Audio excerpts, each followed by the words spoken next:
जिसमें देखेंगे ना, विषय में बताया गया है गृह विभाग बिहार पटना द्वारा प्रस्तावित बिहार चौकीदार संवर्ग नियमावली 2026 की समीक्षा के संबंध में ये जो नोटिस है वो जारी किया गया है। अब ये नोटिस सही है या गलत है ये मैं अभी जो है पुष्टि नहीं करता हूँ, या हमारी टीम भी नहीं करती है। ये नोटिस आप में से बहुत सारे लोगों ने भेजा है, इसके रिगार्डिंग पूछा है कि होमगार्ड भर्ती को लेकर जो अभी नोटिस आया है उसके रिगार्डिंग बताइए। तो जो अपडेट है मैं आपको बता रहा हूँ। कई बार क्या होता है ना कि नोटिस जो होता है ये अनऑफिशियल जो है वायरल हो जाते हैं, वो विभागीय लोगों के लिए जारी किए जाते हैं, लेकिन वो नोटिस सही भी होता है। कई बार ऐसा होता है, ये ध्यान रखिएगा। तो इसमें जो जानकारी दिया गया है वो समझाता हूँ कि क्या कुछ बताया गया है। देखिए, इसमें बताया गया है महाशय, उपयुक्त विषयक प्रासंगिक पत्र द्वारा प्रत्येक सप्ताह के बुधवार को समय 11:30 बजे पूर्वाह्न में वीडियो कॉन्फ्रेंसिंग के माध्यम से सभी क्षेत्रीय पुलिस महानिरीक्षक, पुलिस उप महानिरीक्षक, वरीय पुलिस अधीक्षक के साथ अधोहस्ताक्षरित की अध्यक्षता में विधि व्यवस्था, अपराध एवं अन्य बिंदुओं पर जो बैठक है आयोजित की जाती है। उक्त मामले के अतिरिक्त गृह विभाग द्वारा प्रस्तावित बिहार चौकीदार संवर्ग नियमावली 2026 के संबंध में समीक्षा की जानी है। इसमें बोला गया है कि अतः गृह विभाग द्वारा प्रस्तावित बिहार चौकीदार संवर्ग नियमावली 2026 की प्रारूप प्रति संलग्न करते हुए अनुरोध है कि उक्त नियमावली के संबंध में अपने मंथन के साथ दिनांक 21 जनवरी 2026 को आहूत बैठक में शामिल रहना सुनिश्चित किया जाए। इस पर पुलिस महानिर्देशक बिहार का जो अनुमोदन है वो प्राप्त है। कहने का मतलब है कि इस नोटिस के अकॉर्डिंग ये बताया जा रहा है बिहार में जो चौकीदार की भर्ती होती है उसकी जो नियमावली है 2026 का वो आ रही है। जिस चीज़ों को लेकर जो बैठक है 21 जनवरी को होने जा रही है, तो हो सकता है 21 जनवरी के बाद आपको ये जो नोटिस है या एक आध दिन, 2 दिन, 4 दिन बाद आपको वेबसाइट पर भी आपको देखने को मिल जाएगा।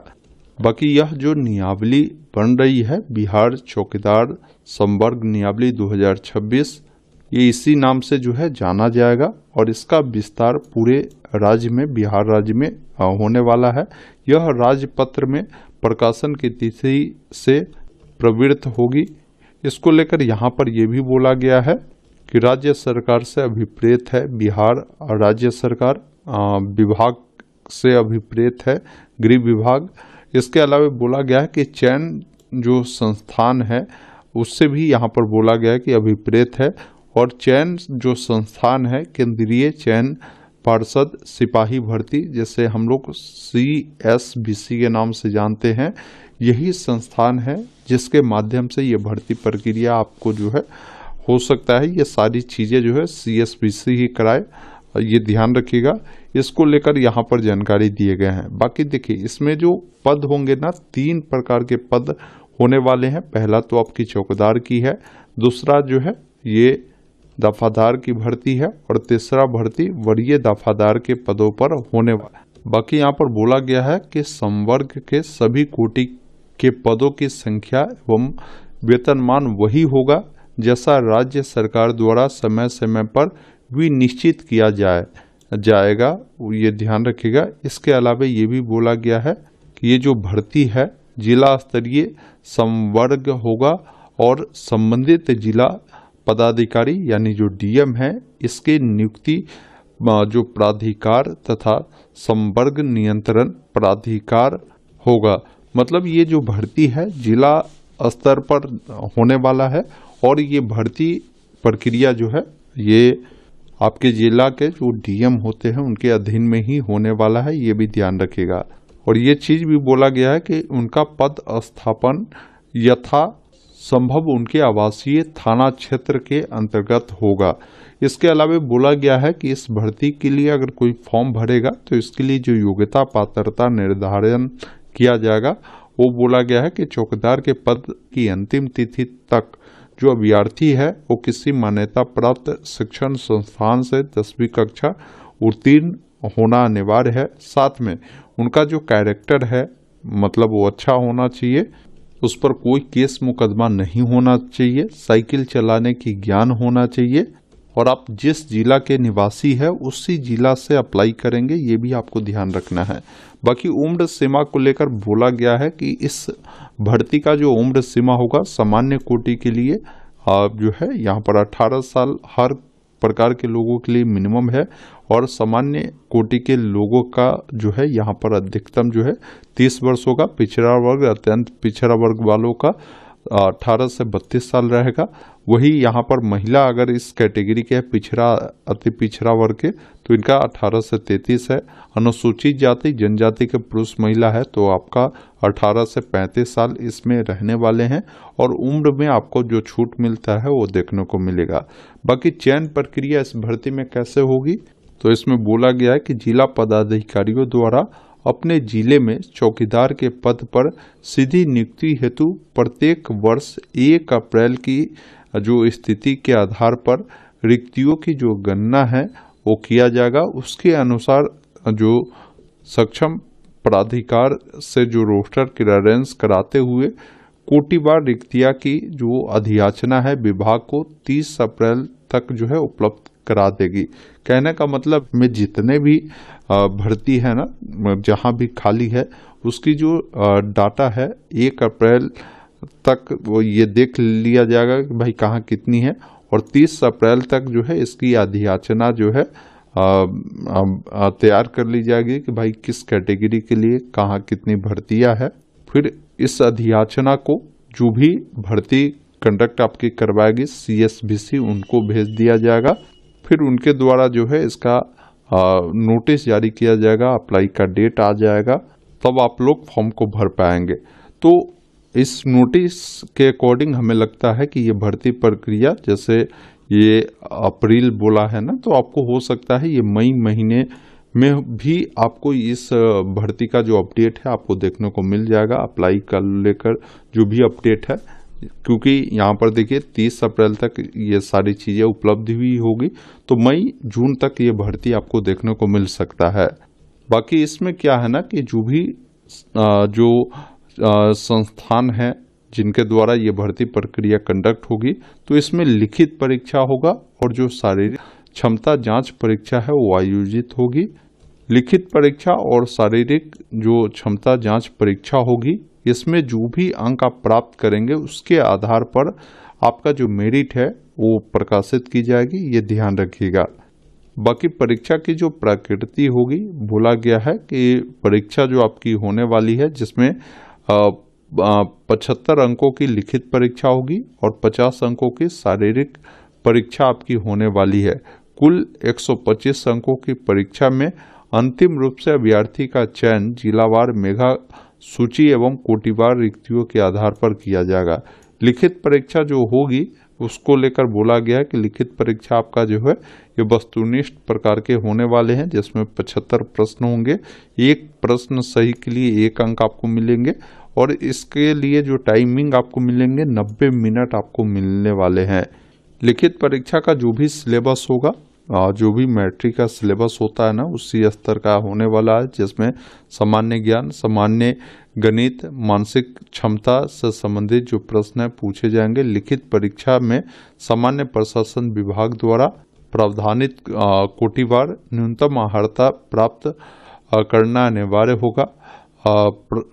बोला गया कि प्राप्तांक के आधार पर जिलावार रिक्तियों की कुल संख्या का 5 गुना जो कैंडिडेट है उनको यहाँ पर क्या है ना कि मेधा सूची में जो है रखा जाएगा।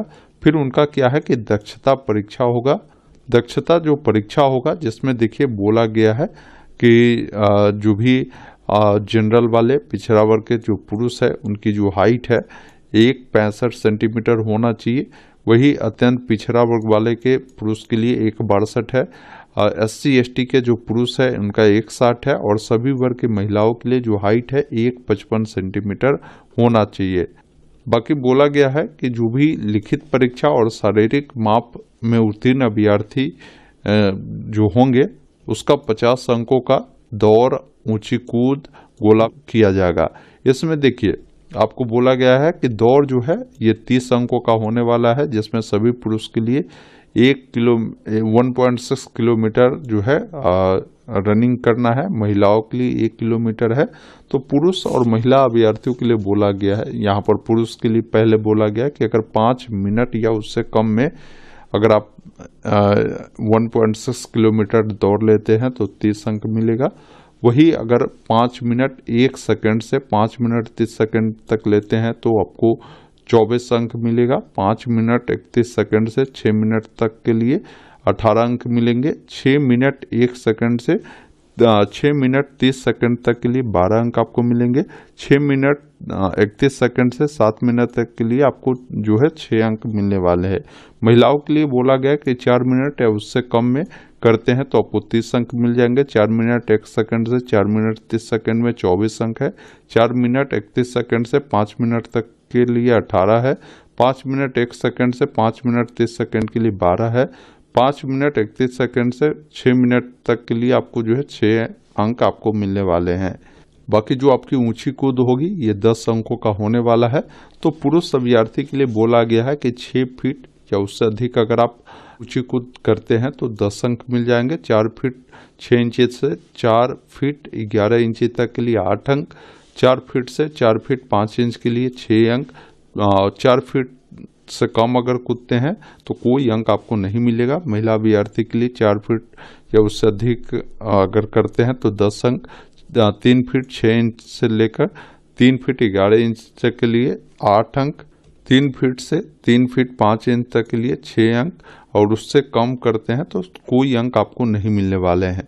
इसके बाद गोला फेंक 10 अंकों का होगा, तो वो भी आप यहाँ से देख सकते हैं। जैसे पुरुष अभ्यर्थी के लिए, महिला अभ्यर्थी के लिए क्या है वो जानकारी यहाँ पर देखने को मिल जाएगा। नोट में इन्होंने बताया है कि निर्धारित समय में दौड़ पूर्ण करने वाले अभ्यर्थी की कूद, गोला फेंक इन सब में सम्मिलित किया जाएगा। अगर आप दौड़ में ही असफल हो जाते हैं तो इन सब में आपको भाग लेने का मौका नहीं मिलेगा। मात्र गोला फेंक और ऊंची कूद में अधिकतम 3 मौका दिया जाएगा एवं इनमें 0 प्राप्तांक अभ्यर्थी को भी मेगा सूची में शामिल किया जाएगा। बाकी ये जो भी प्रक्रिया होगी ना, इन सबका जो वीडियोग्राफी है वो किया जाएगा। ये ध्यान रखिएगा, जो मेगा सूची फाइनल बनेगी लिखित परीक्षा में प्राप्त अंक एवं शारीरिक क्षमता जांच में प्राप्त अंक के आधार पर आपका जो है ये मेरिट बनेगी। जिलावार जो भी कोटी होगी, भर्ती होगी, उसके आधार पर जो है ये मेरिट तैयार किया जाएगा। बाकी फिर आपका सारा जांच प्रक्रिया जब हो जाएगा तो उसके बाद आपकी जो नियुक्ति है वो किया जाएगा। इसमें बोला गया है कि चयनित चौकीदार की नियुक्ति यथासंभव उनके बीट क्षेत्र, निकटवर्ती बीट क्षेत्र, निकटवर्ती पंचायत क्षेत्र, निकटवर्ती प्रखंड क्षेत्र में किया जाएगा। आवासीय क्षेत्र के निकट जो है रिक्त की पूर्ति वरीयता के आधार पर जो है किया जाएगा। अगर रिक्तियां नहीं होती है तो वैसे आधार पर आपके आवासीय क्षेत्र के निकटवर्ती जो भी क्षेत्र है वहां पर भी आपकी जो है यहाँ पर काम करने का मौका आपको मिल सकता है। नियुक्ति के उपरांत संबंधित चौकीदार को अपने पद स्थापित कार्य क्षेत्र में निवास करना होगा। ये भी आपको ध्यान रखना है, जहां पोस्टिंग होगी वहां पर आपको रहना होगा। बाकी अगर आपका चौकीदार के पद पर अगर जॉब लगता है तो आपका कर्तव्य क्या होगा, तो अपने बीट क्षेत्र भी भूमि विवाद, अतिक्रमण, इन सब की जैसे ही आपको सूचना मिलता है ना, तो ये सूचना आपको थाना तक जो है पहुंचानी होगी। बीट क्षेत्र के अंतर्गत सभी प्रकार की सांप्रदायिक जो विवाद होते हैं या त्योहार के समय कोई विवाद होते हैं या मंदिर, मस्जिद, कब्रिस्तान, श्मशान घाट, इससे संबंधित कोई विवाद होती है तो इसकी सूचना आपको देनी होगी। वही कोई विवाद मान लीजिए दहेज को लेकर या बाल विवाह को लेकर, इन प्रकार का भी अगर आपके पास देखने को मिलता है तो इसकी सूचना जो है आपको थाना को देना होता है, ये ध्यान रखिएगा। तो यही जो काम है आपको मिलने वाले हैं। बाकी आपके क्षेत्र में किसी व्यक्ति का जन्म होता है, किसी का मृत्यु होता है, तो इसकी भी सूचना जो है आपको आगे पहुंचाने होगी। तो ये सारे कर्तव्य आपके होने वाले हैं।